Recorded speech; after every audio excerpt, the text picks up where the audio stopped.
Good morning and welcome. As I just give a little bit of an introduction into our next teaching series.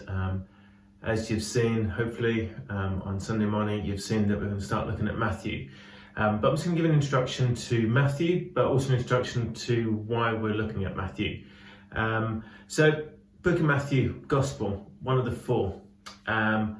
Matthew wrote the book as a sort of tapestry of all the different stories. There was a great oral tradition around the time of the Gospels where they would listen and they would recount and tell time and time and time again.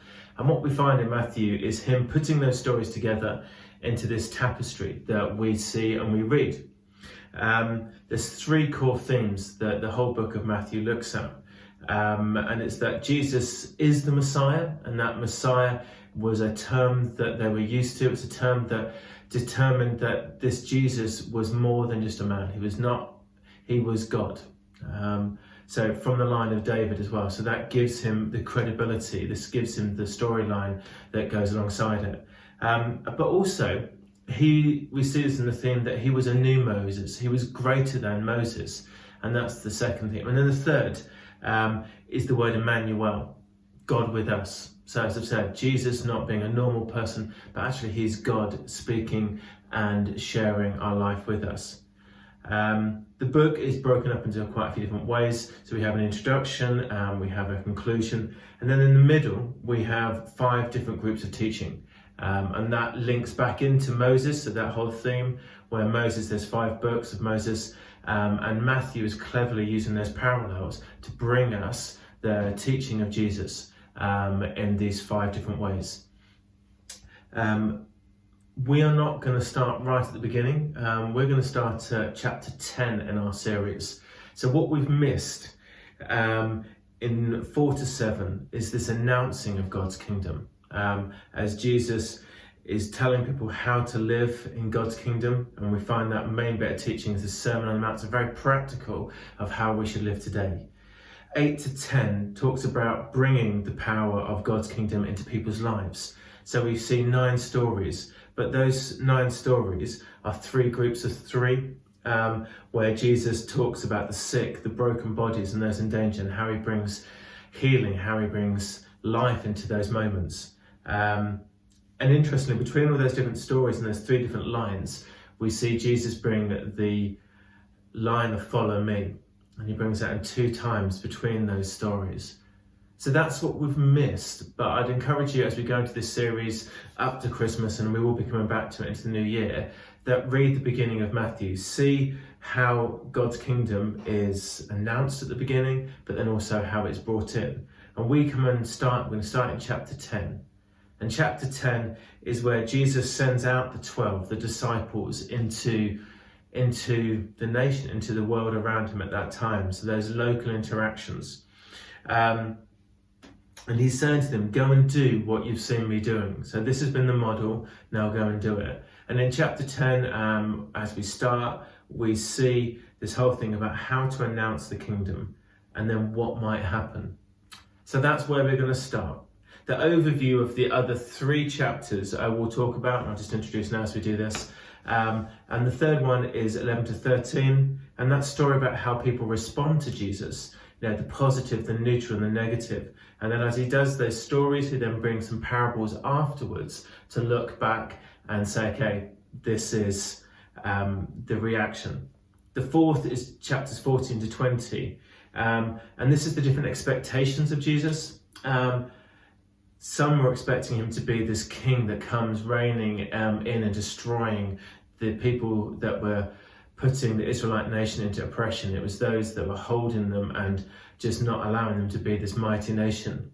So a lot of them are still expecting that would be how the Messiah would come.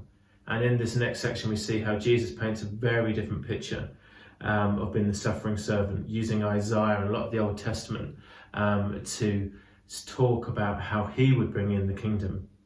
And then the 5th is chapters 21 to 25. And that's then the clash of these 2 kingdoms. Jesus' version that he's been painting and portraying and talking through the Old Testament into the New. And then Israel's expectation. the Pharisees, the religious leaders of the time, where they were expecting so much, but actually that's all going to change. And they are the 5 different sections that we're looking at. And then we come into chapters 26 to 28, the last parts of Matthew. And then we see the Passover meal, how he brings new meaning to that story, how he owns it and says what it is to be Jesus as the Messiah. We see the death and the resurrection. And a lot of people are still struggling, not hearing exactly all that Jesus had said, and seeing this storyline fulfill and come out as a failure of what was happening. But what we see and we know in the story, that actually this was the fulfillment of all that had been spoken before. So as Jesus brought the introduction to Matthew, in that Jesus is solely connected, wholly connected to the Old Testament, fulfilling Old Testament prophecies. We finished the book where in 26 to 28, where we see all those prophecies come through. So that is Matthew. It's a bit of a long introduction, but I wanted to save SJ as he starts off our preaching series about looking at the book of Matthew. An amazing book, amazing tapestry of Jesus' life and story. For us as a church though, why are we starting in chapter 10?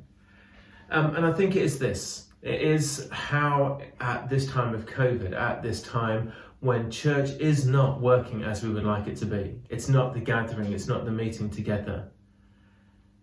We have the same story. Jesus is, as his disciples, asking us this question. And that is, how do we announce the kingdom? How do we speak about his story now?